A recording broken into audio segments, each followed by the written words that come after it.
पाठ 11वा बाली बेट. या पाठामध्ये आत्तापर्यंत आपण वाचलं की कशा पद्धतीनं लेखक आणि त्याच्यासोबतचे प्रवासी या बाली बेटावर अगदी मध्यरात्री पोहोचले.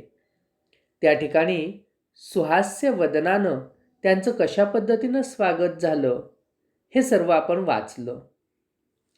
आता पुढचा भाग वाचूया. पहाटे लवकर जाग आली. बाहेरच्या ओटीवर येऊन पाहतो तो दारात समुद्र. लेखकाला अतिशय आश्चर्य वाटलं की ज्या बंगल्यामध्ये ते रात्रभर राहिले त्या बंगल्यातून पहाटे दारास बाहेर आल्यानंतर, ओटीवर आल्यानंतर मग त्यांच्या लक्षात आलं की अरे दारातच समुद्र आहे. त्या अंधुक प्रकाशात कोळ्यांच्या चिमुकल्या होड्या मासेमारीला निघाल्या होत्या.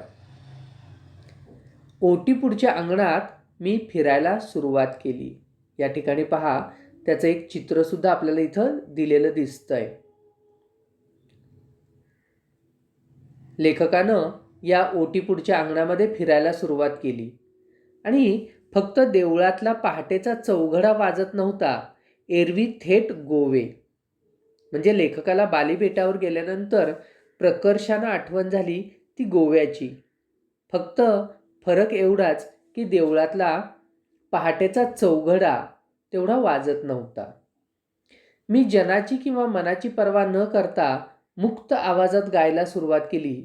प्रिये पहा, रात्रीचा समय सरून येत उषक काल हा. हे जे काही गीत आहे हे लेखकाच्या ओठांवर त्या ठिकाणी आलेलं आहे. लेखकानं कशाचीही पर्वा न करता, कुठल्याही लाज न बाळगता त्या ठिकाणी हे गीत गायला सुरुवात केलेली आहे. अण्णा किर्लोस्करांनी गुर्ल होसूरच्या आसपास असलीच एखादी पहाट फुटताना पाहूनच ते गाणे लिहिले असावे. हे जे काही गीत आहे हे गीत एक नाट्यगीत म्हणून प्रसिद्ध आहे आणि या गीताचे गीतकार अण्णा किर्लोस्कर. या अण्णा किर्लोस्करांनी गुर्ल होसूरच्या आसपास अशीच एखादी पहाट फुलताना पाहूनच हे गाणं लिहिलेलं असावं असं लेखक या ठिकाणी म्हणतायत. एखाद्या रम्य नाटकाची नांदी सुरू व्हावी तशी ती पहाट होती. नांदी सुरू होणे म्हणजेच सुरुवात होणे. एखाद्या रम्य म्हणजे अतिशय सुंदर नाटकाची नुकतीच सुरुवात व्हावी अशीच पहाट या ठिकाणी लेखकाला ती जाणवली. पहाटेला स्वप्नांची परिसमाप्ती होते असे म्हणतात, पण बाली बेटातल्या त्या पहाटेने एका स्वप्नाची नांदी सुरू केली आणि चांगला आठवडाभर मी त्या बालीतल्या स्वप्नसृष्टीत वावरत होतो. असा सुंदर प्रदेश आणि इतकी अश्राप माणसे पुन्हा कधी पाहायला मिळणार? लेखक या ठिकाणी म्हणतायत की पहाटेला स्वप्नांची परिसमाप्ती होते, म्हणजे रात्रभर पडणारी स्वप्न ही पहाटे पहाटे संपून जातात असं आपण म्हणतो.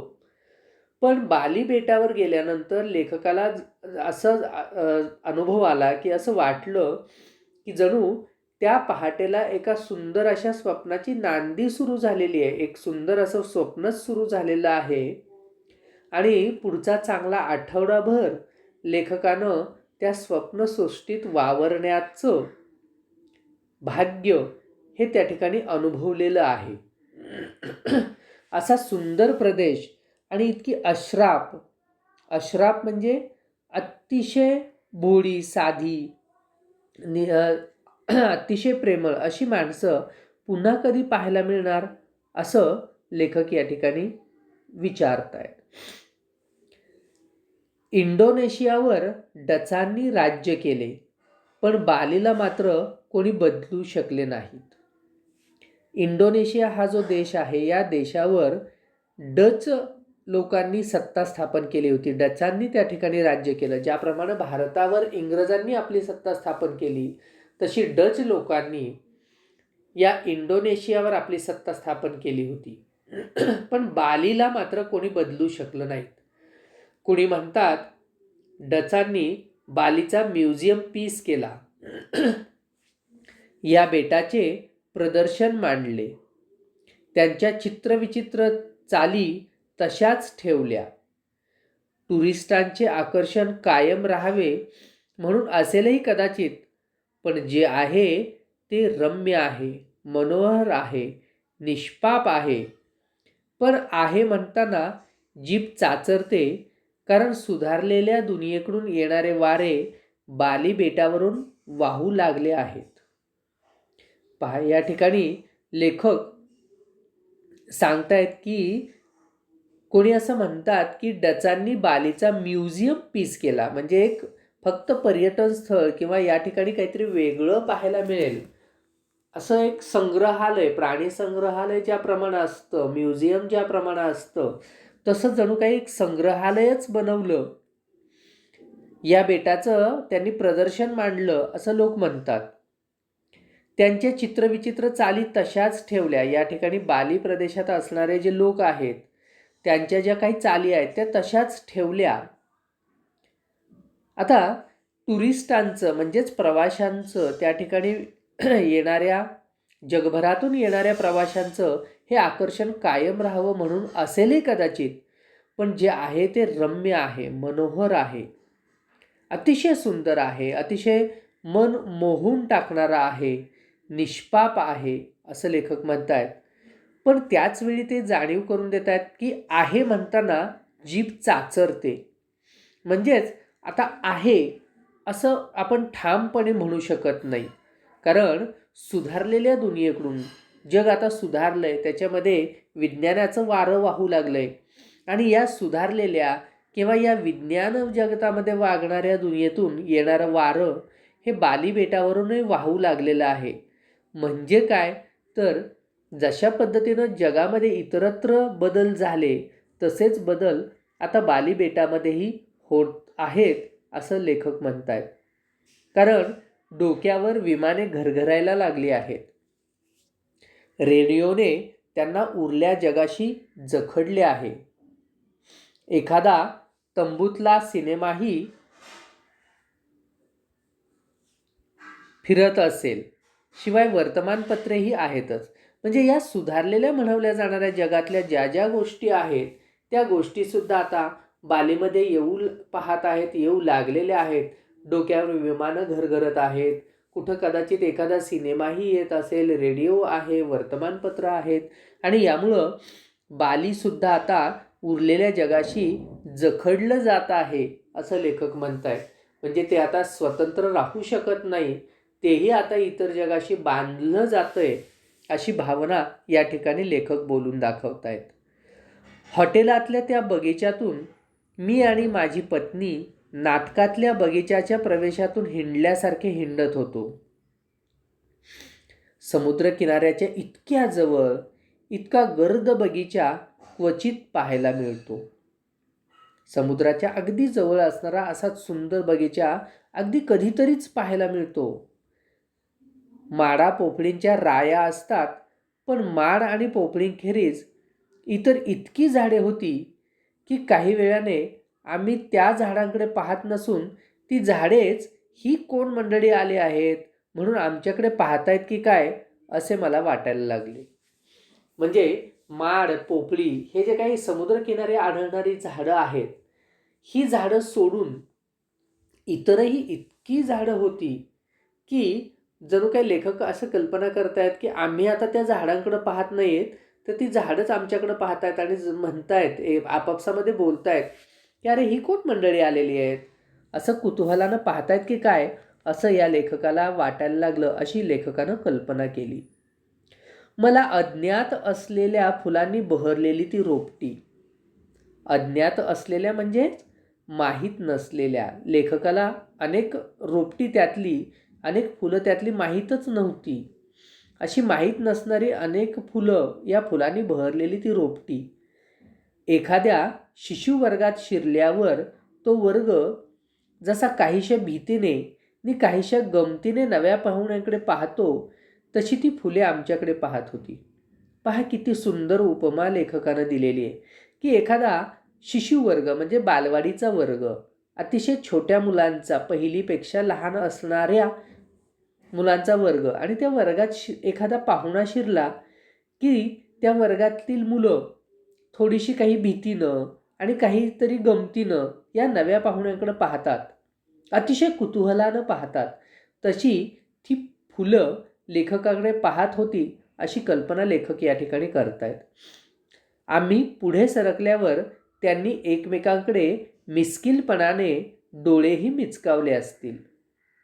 पहा, त्याही पुढे जाऊन लेखक म्हणतायत की जणू काही आम्ही तिथून पुढं गेल्यानंतर त्या फुलांच्या ताटव्यापासून किंवा त्या फुलझाडापासून पुढं गेल्यानंतर त्या झाडांनी एकमेकांकडे पाहून मिस्किलपणे म्हणजे गमतीनं डोळेसुद्धा मिचकावले असतील. आपण ज्यावेळेस एखादी गंमत पाहतो त्यावेळेस एकमेकांकडे पाहून डोळे मिचकावतो, डोळ्यांनी खुणा करतो, त्या पद्धतीनं या फुलांनीसुद्धा मिस्किलपणाने डोळे मिचकावले असतील असं लेखक म्हणतायत.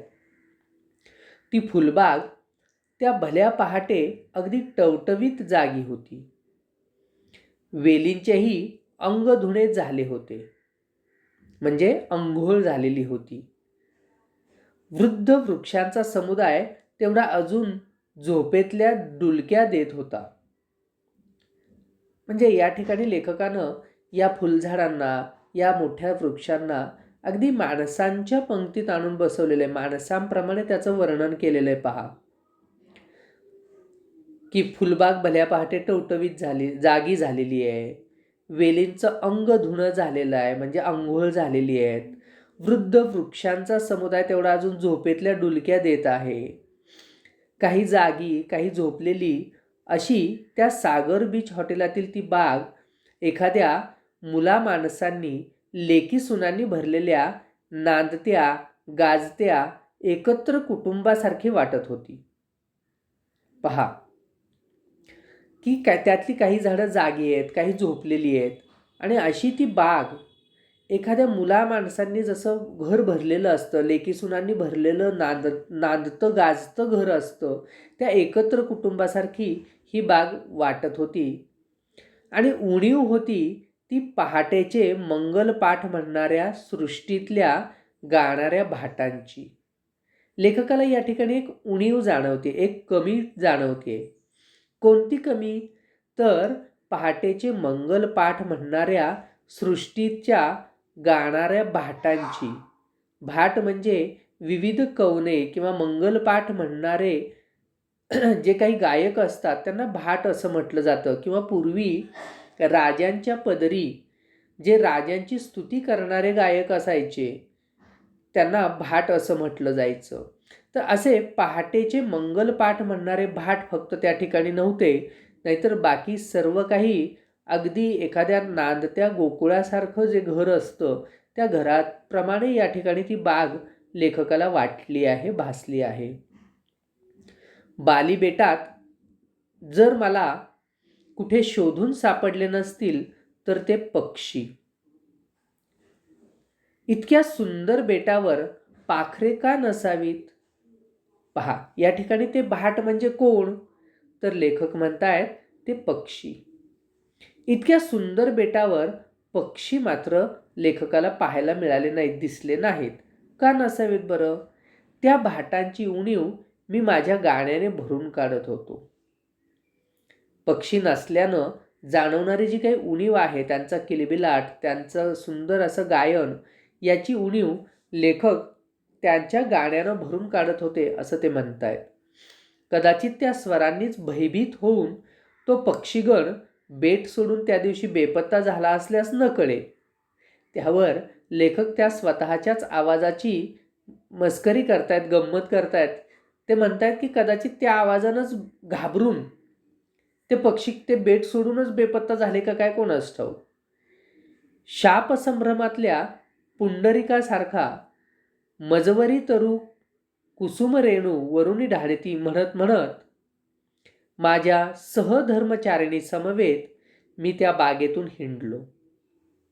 बघा, शाप संभ्रमातल्या पुंडरिकासारखा. शाप संभ्रम हे एक नाटक आहे, त्यातील पुंडरिकासारखा, पुंडरिक हे त्यातील एक पात्र आहे आणि त्या पात्राच्या तोंडी हे नाट्यपद आहे. मजवरी तरु कुसुम रेणू वरुणी ढाळती, की माझ्यावर हे जे काही वृक्ष आहेत ते कुसुम रेणू वरून ढाळत आहेत. म्हणजे फुलांतील जे केसर असतात हे कुसुम रेणू या फुलांतील छोटेसे कण हे वरून ते वृक्ष माझ्या अंगावर टाकतायत, ढाळत आहेत असं म्हणत म्हणत लेखक त्याच्या सहधर्मचारिणी समवेत म्हणजेच त्यांच्या पत्नी समवेत त्या बागेतून हिंडले.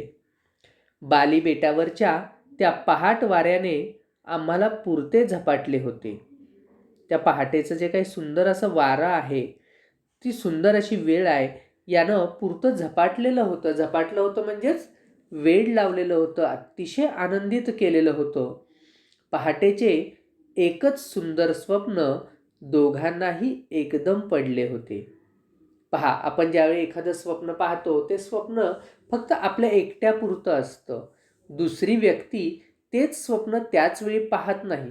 परंतु या ठिकाणी हे पहाटेचं एक सुंदर असं स्वप्न हे लेखक आणि त्यांची पत्नी या दोघांनाही एकदमच पडले होते. अशा सुंदर शब्दामध्ये लेखक या पहाटेचं वर्णन करीत आहेत.